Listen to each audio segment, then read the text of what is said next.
What's up, guys? Mike the Cop. I am back. And you're like, wait a second. What do you mean you're back? You're just now going live. And in fact, you said you were going to go live at 3 p.m. Eastern Time. So where have you been? Oh, well, you know what? The amazing answer to that question is that I was live. However, I had the setting on my live stream to unlisted and not public, which, is fantastic since I did a whole stream talking to no one and I thought there was a YouTube glitch. Now, if you are just finding this stream right now, well, if you or you're watching back and you're like, well, I missed it. It was live. It doesn't matter. What I'm doing is I'm going to answer questions from my YouTube community wall. And on that wall, it's where I can post pictures and interact with people who are subscribed to my channel or whatever else. So, hey, everybody that's showing up in the comments. And I'm going to answer questions that were posted to my YouTube community wall and just walk through that with you guys. Answer some common things like, why are cops bald, and other such questions. So the answers aren't going to change, guys. So if you're not watching this live and you're just watching it back, hey, that's okay. Stick in. It's only going to be as entertaining as I make it on the stream anyway, even if you're watching it back. Now, real quick, I forgot to mention, you guys, I edited a book together called You Can't Make This Stuff Up. It's funny cop stories, ridiculously real stories from real cops. You can get it on Amazon or my website, whatever, but the paperback is only on Amazon. However, I have a couple of boxes of these left at home, the paperback, and I'm doing limited signed copies. You can buy them and you can put it in the notes who you want me to make it out to, what you want me to say, if you have a specific custom message you want. These are going to be gone in a couple of days. So just if you want one, if that's appealing to you, great. Go to mikethecop.tv and order it because it ain't going to be much longer. But you got to get the custom signed one if you want that. It's the only paperback version I have on my website. Otherwise, I have audio or a downloadable PDF. So if you want a signed copy of the paperback, you can get it only at mikethecop.tv. And when it's gone, it's gone. All right. Okay, let's dive into the questions. The main one, I've titled this video, actually, Why Are Cops Bald? Why are so many cops bald or shaved? So many are, it's almost a style in law enforcement. Is there a reason? Yeah, there's a reason. Stress. That's one. That could be, you get some stress going and all the hair falls out. I don't know. Maybe. It could be that. I hear that cops, because of the adrenaline dumps that they regularly get, blow through all their testosterone. Maybe that causes hair to fall out. I don't know.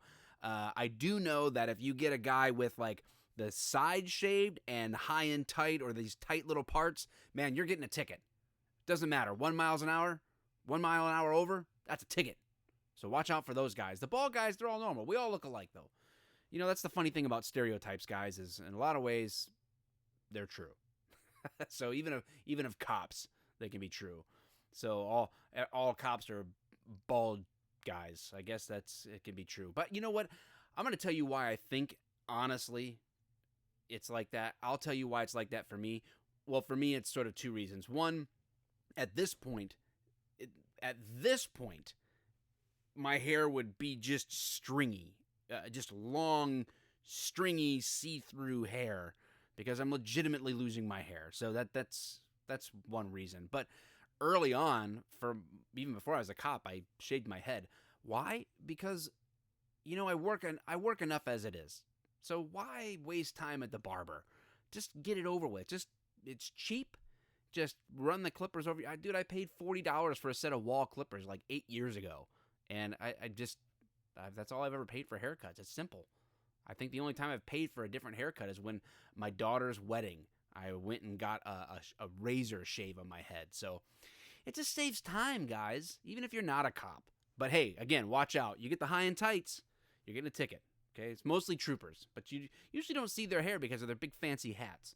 All right, starting at the bottom. Started from the bottom now. Okay, we're going to go from the bottom of the questions to the top.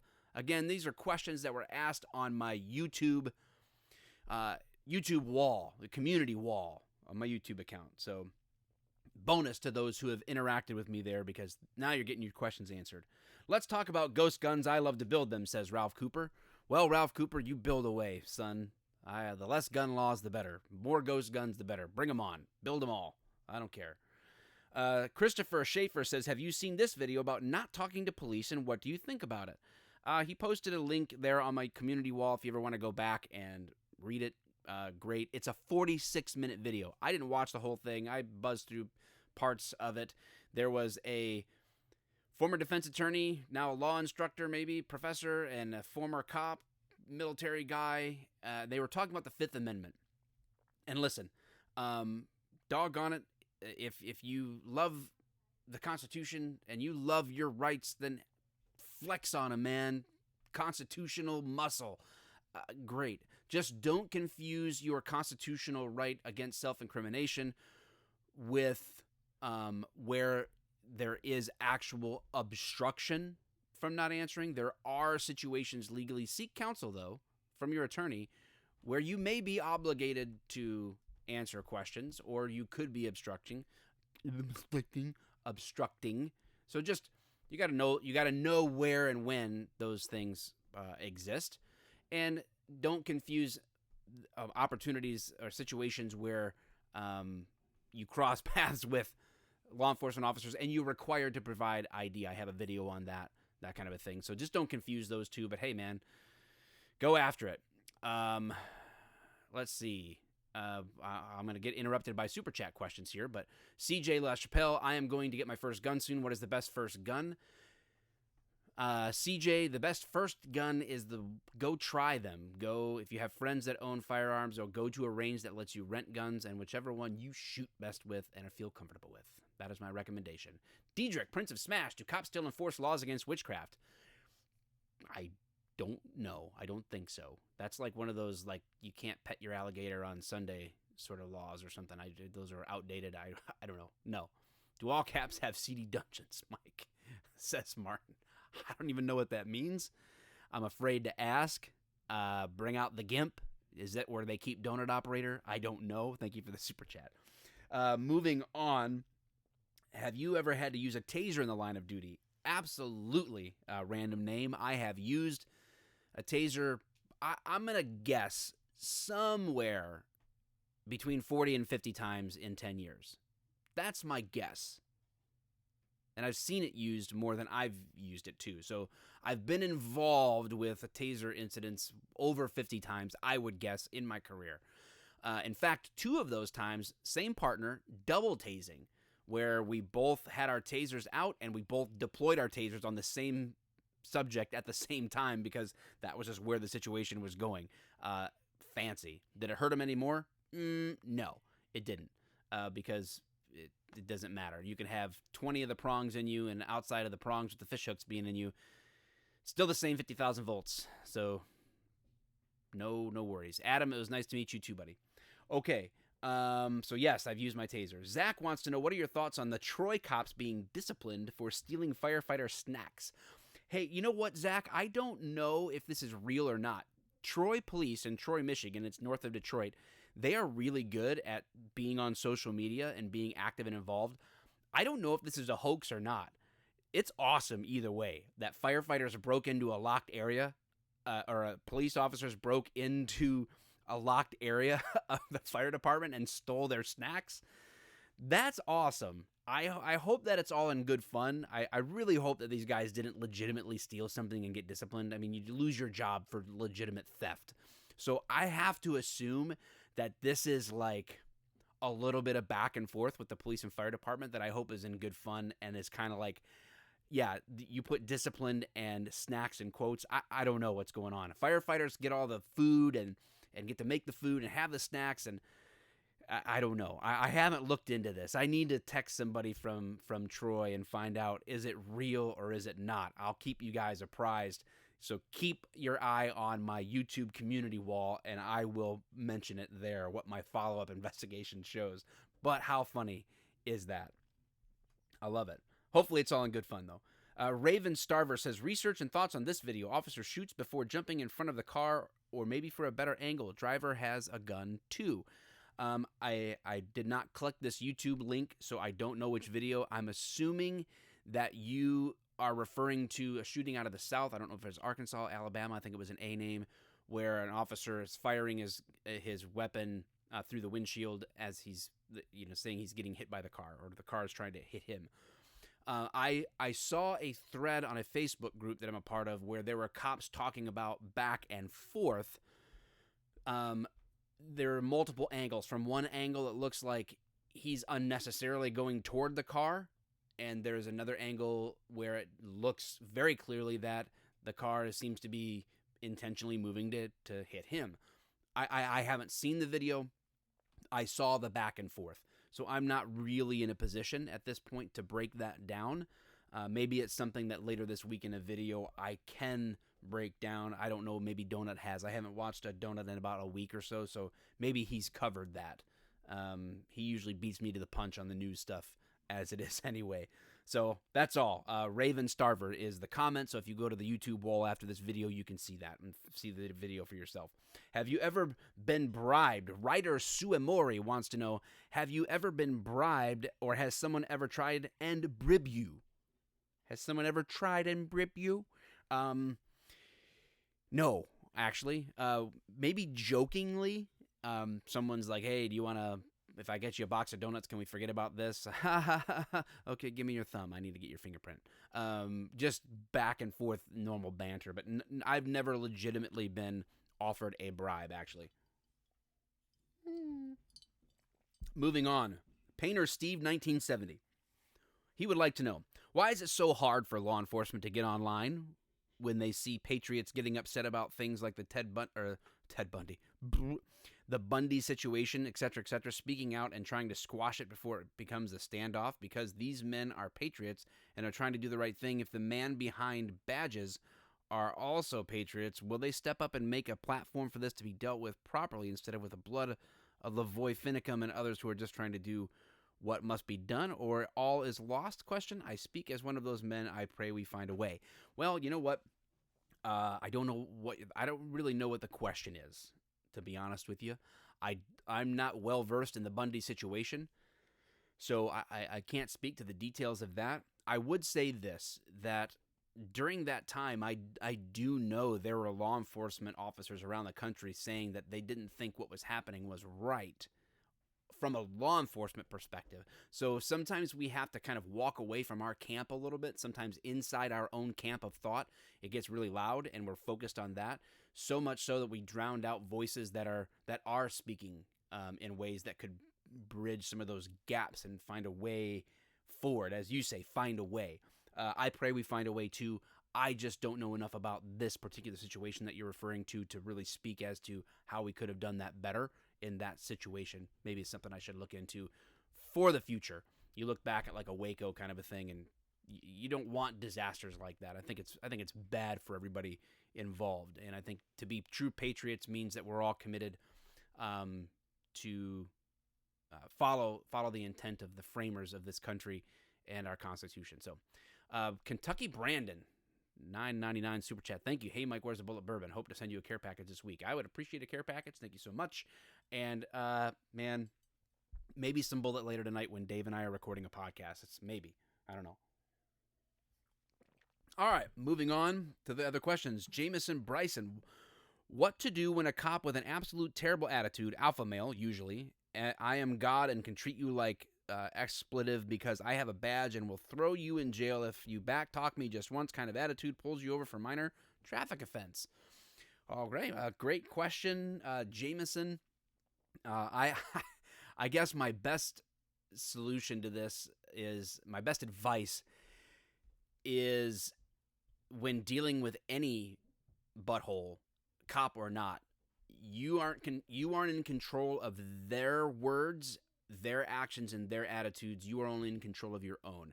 We have the opportunity to respond to that with intelligence, calmness, respect, and just know that in most situations these days, there's video, there's audio, stuff like that. How do you want to come off? Let them be the butthole they are, and you can have recourse later, whether that's a formal complaint with the department and their supervisors, whether that's some type of other action that is available to you depending on how much of a jerk this guy. If you got thrown in jail for back talk, that's illegal. There's no law against back talk per se. There's disorderly conduct. There's all sorts of things. Back talk isn't one of them, to my knowledge, as a formal law. I don't necessarily recommend back talk per se. I just recommend being respectful, and that is not me saying whatever a cop says you just have to shut up and take it and do it. I'm just saying that when you find yourself in those kind of situations where you feel like you're being mistreated, you're in control of you. Be respectful, and deal with it after the fact, and come out looking good with whoever is recording that and whatever. All right.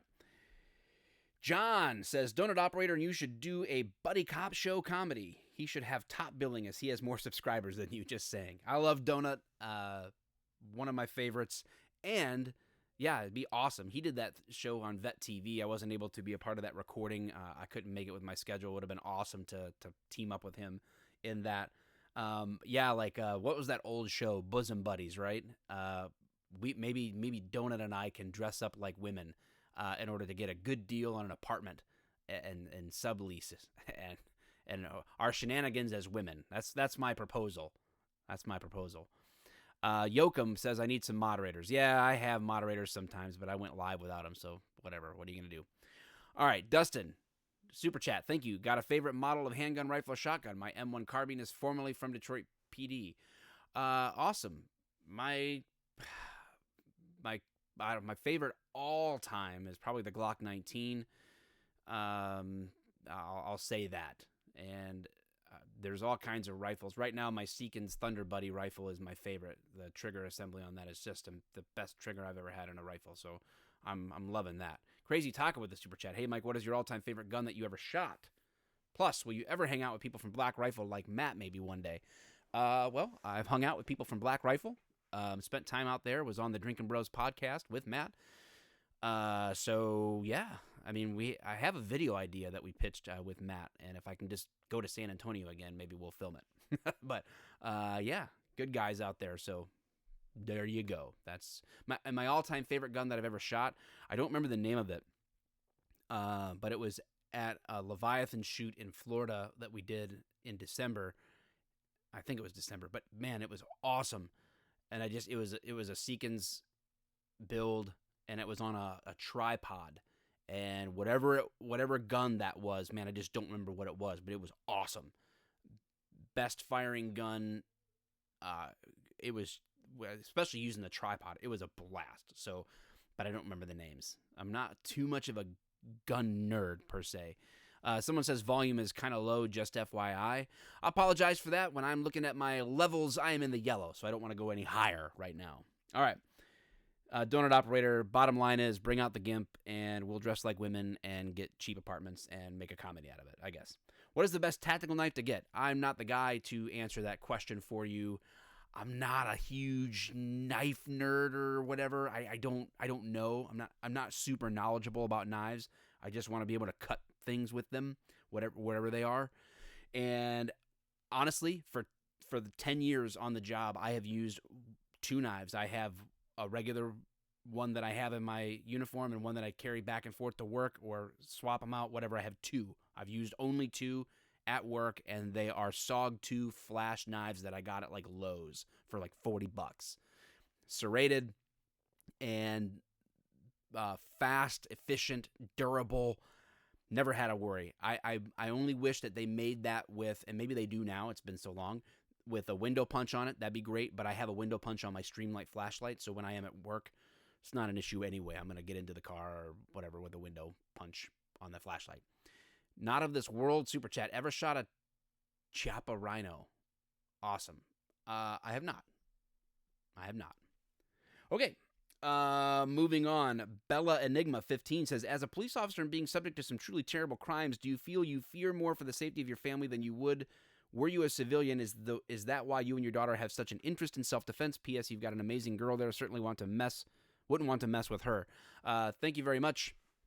No, we don't train Brazilian Jiu-Jitsu for any other particular reason other than that we love it, we enjoy it, and it gives us something to do together that we both love in common. Now, With my family and seeing crimes, does it make me more nervous? No, it doesn't. And here's why. It's kind of like being afraid to fly, right? The reality is that driving a car is exponentially more dangerous than flying, but those same people who are afraid of flying because of crashing get in a car and drive. So it would be irrational of me to have an excessive fear for my family's safety because of what I see out on the job. Because what I see out on the job are the statistics. Why? Because police get called to that. So, of course, my job involves going to the things that rarely happen to people. I just see a lot more of it because I'm going to all the things that rarely happen to people. Now, I have learned some things that are just like common sense that I used to do that I don't do anymore, where I sit in places where, how I drive has changed to be safer depending on traffic laws that I've seen and stuff. Leaving my car running in a driveway, don't do that. I see more cars get stolen from that than any other thing. So little things like that before I was a cop, I'd have been like, oh, I would have totally warmed up my car in the driveway. But now I don't do that because I don't want my crap to get jacked, right? So there you go. Okay. So hope that answers your question. Molly H., what are the best physical training programs you know of to prepare for a career as a police officer / academy? Well, I already mentioned Brazilian Jiu-Jitsu. Man, I think Brazilian Jiu-Jitsu is the most realistic defensive tactics-oriented program for policing because if you put your hands on someone to arrest them or if they put their hands on you for any reason, you're going to end up on the ground in some form or fashion almost every time, and that allows you to train 100% safely and effectively to subdue someone without the greater risk of injury to yourself or to them or to others. So I love it. I can't speak highly enough. As far as the other physical stuff, man, I would say calisthenics, push-ups, sit-ups, pull-ups, running, sprinting, both, well, all sprinting is running, not all running is sprinting. You get it. Bear crawls, all of that stuff. I'm not a huge weights guy, but calisthenics are good, and it's free. That's what I love about it. So I already pay to go to Brazilian Jiu-Jitsu. I don't want to pay for a gym membership too. So just crank out some pull-ups and push-ups and all that stuff, and really try to study for the test. Whatever it is that you got to do in the police academy, do that. Steve Hull with the super chat. What do you think about the Maryland Party Secretary Robbie Leonard wanting to dox gun rights activists? He's calling us homegrown terrorists. I think it's ridiculous. Listen, I am going to be talking a lot more about guns and gun rights because I do not like these sort of like red flag laws that are beginning to emerge. I do not like the restriction of gun rights. I do not like the negative view toward gun owners. Now, I think there's douchebag gun owners just like there's douchebag cops. Let's be clear. There are some morons out there doing things with guns to get attention, and they're not representative of the typical gun activists, and I want to recognize that, just like bad cops aren't representative of most cops. But this wanting to dox anybody is not cool, and especially the gun rights activists. Less gun laws. How many less gun laws? We should have virtually none. Okay, that's all I'm going to say on that matter right now because I am going to be talking a lot more about firearms on this channel in the coming weeks and months because I think it's a hugely important issue, and I think it's a really important issue where law enforcement and culture are maybe headed toward a clash, and I'm definitely standing on the side of gun owners. I promise you that. I believe in the Constitution as a guide for how this country should be run, and I believe that the right to bear arms shall not be infringed. So that is really, really important to me. Okay, so that's my answer to that question on the Super Chat. Thank you very much. Moving on to questions. Thomas Waters says, are there certain types of cars you pull over more? Are they racers, loud V8s, or a specific make model that stands out to you that you happen to pull over more? Also, any certain color you tend to pull over more than others, be it by coincidence or just because of the high visibility of the color? Thanks. Well, Thomas, for me, no. Someone asked, am I radar certified? Yes, radar, LiDAR. No, there's no particular make, model, color of vehicle that I pull over. I am not a huge traffic guy, but when I do engage in traffic stops or traffic enforcement, I tend to focus on neighborhoods. And I have kids, and I've seen accidents involving kids. I've seen kids get hit by cars, that kind of thing, and I don't want to see that.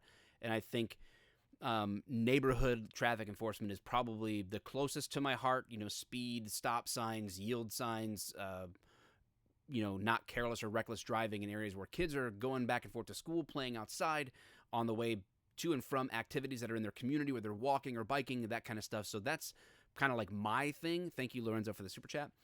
But I also, outside of the neighborhood, a couple of things that cause a lot of accidents. First of all is when, let's say, someone's trying to pull out of a private lot onto a public roadway and there's multiple lanes. Let's say 3 lanes passing that business, and one lane stops and waves them out.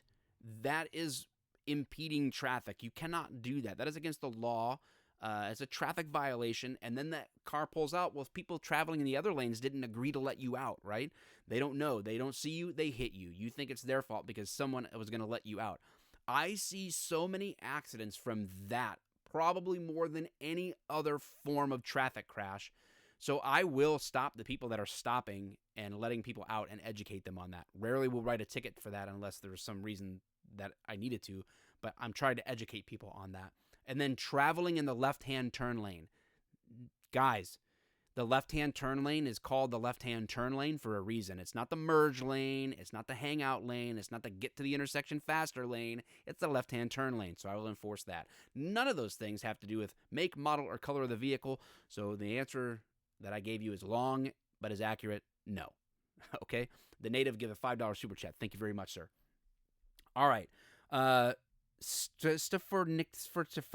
don't know how to pronounce this guy's name. Why don't you guys get together, Daniels, your self-donut operator, and develop a national training that can be used in high school driver ed programs to teach kids that all that sovereign citizen BS is just that. Might save a few car windows, if you know what I mean. Just an idea.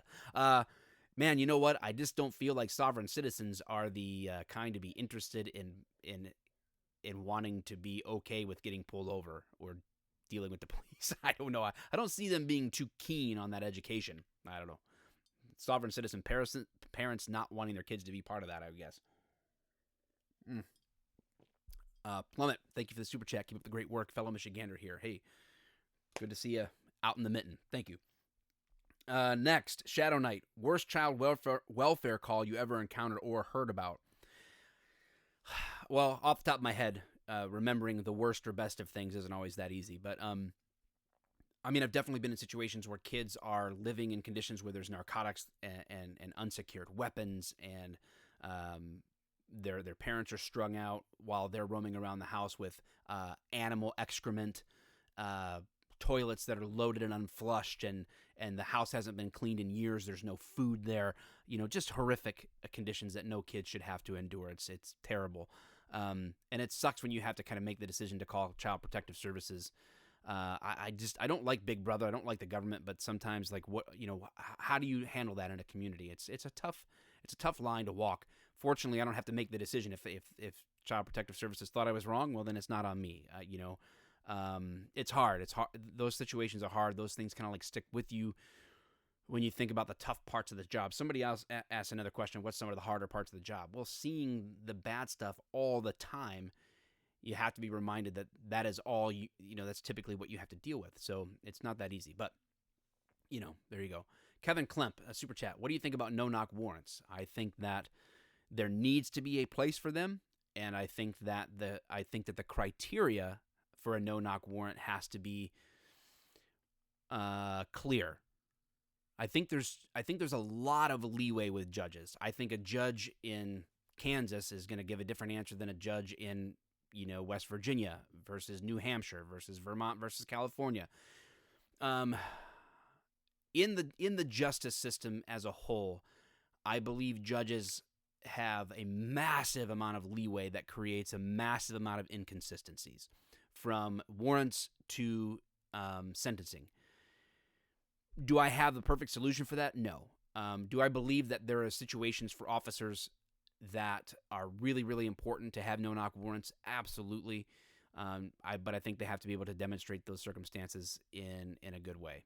A perfect world doesn't exist, but Whatever. That's my answer to that. Hope it's okay. Mackenzie, what's one of the most difficult parts of being a police officer? I kind of alluded to that. You kind of see the bad things most of the time. So you need ways to remind yourself that you're seeing the bad when most of life is still good in a lot of ways. So, all right. I want to be a cop. Give me some tough love. Stop being a fat moron. I love you. I don't know. Don't be that. Don't be the guy that pulls people over for nothing and writes them the one over ticket and slams him in jail for back talk. There you go. Should people be tased in the nutsack if they are resisting? Not technically. Not technically. I don't think that's part of the rules. But what if it's a child predator? You want those fish hooks in the nutsack? I probably wish they were, but no, you're not supposed to intentionally. You're not supposed to intentionally do that. Now, crap happens, dude. When you're firing prongs that fast and under stress, it's not like there's a perfect way to place the prongs all the time. It's like saying, "Oh, just shoot him in the leg." Well, you can't. It doesn't work that way. So you try, right? But distance and time and stress and focus and situation all have an impact on that. So you're not supposed to be purposely doing it. Aspiring Federal Agent 1 says, "Hey, sorry for losing my cool on Facebook." Okay, don't know who you are on Facebook, but thanks. Appreciate it. Hopefully I was respectful to you when I responded to you. Next question, then I'll get to some super chats. Have you ever had to stop, drop, and roll? Because with how much it was taught to us as kids, thought I'd be spending a whole lot more time with that on my clothes on fire. Same with all those free drugs I'm supposed to be getting offered. Probably just depends on context, where you live. Maybe in some communities, free drugs are everywhere, I guess, or drugs are everywhere. But I don't know. I've never had to personally stop, drop, and roll. But hey, knowing is half the battle, like G.I. Joe says. So if you ever caught on fire, you know what to do. Eric Schoen says, have you ever been bribed to do something wrong with donuts? I don't know what that means. You mean like use the hole for something it wasn't designed for? I don't know what that means, wrong. Asking for a friend. Wink once for yes and 18 times for no. No. I've been offered donuts, not for any wrong purposes. I don't believe. All right, back to the super chats before we wrap this up, guys. How do you feel about DA informants and the DA letting them get by with a lot as long as they bring in busts? Man, I guess I suppose it all has got to be weighed out in a common sense way. It depends what it is. I think that there always needs to be consequences for your actions. So it depends on what the nature of their crime was and what they're giving up. But I don't think that getting off scot-free is necessarily good, but it has to be weighed in the big picture. Carl B., howdy, Mike. What BJJ technique have you successfully used that worked the most? A specific takedown, a key lock type hold, etc. I would say that the Kimura position I have used more than any other because that certainly gets you to a position of a tremendous control and leverage, as well as it can be applied from multiple angles, and it gets you to the handcuffing position. So I would say that. Aspiring Federal Agent 1 says, Kyle, at Facebook, it was about Discord. Man, I appreciate you saying that. I honestly, I don't really take things too personally, dude. So you're too kind to come say that sorry you lost your cool, but I don't even know what it was about. So awesome. What federal agency would you advise for someone who wants to do tactical hands-on work? Whew, Border Patrol. Border Patrol gets really hands-on, tactical and hands-on. Otherwise, a lot of these agencies, you start out in a cubicle, man. So I don't know. Not sure. Even if you go to the ATF or DEA, sometimes you just end up listening to wiretaps and stuff like that. I don't know. But I would say Border Patrol. All right, guys. I didn't want to keep this going too long. We've gone 34 minutes. So for those of you that super chatted, thank you. But again, these questions came from my YouTube community wall. I'm going to try to post more memes and links and other status updates there and engage a lot more often on the weeks like this last week where I wasn't able to post like one video because I was so busy.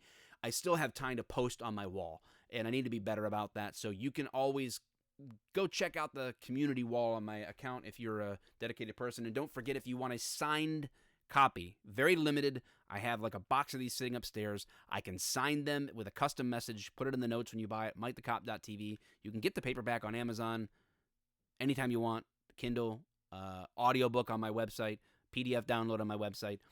If you see the paperback on my website, it's the limited signed edition. And when they're gone, they're gone. I'm not redoing it. That's it. I'm doing it as a one-time deal on this book. So if that interests you, then go get it, and I will sign it, and I will send them to you. All right. Yeah, subscribe to PewDiePie. All right, I am going to hit the stop stream button on OBS. Thanks for hanging out with me, guys. And if you did not catch this live, that's okay. Thanks for hanging out and watching all the Q&A. Good day.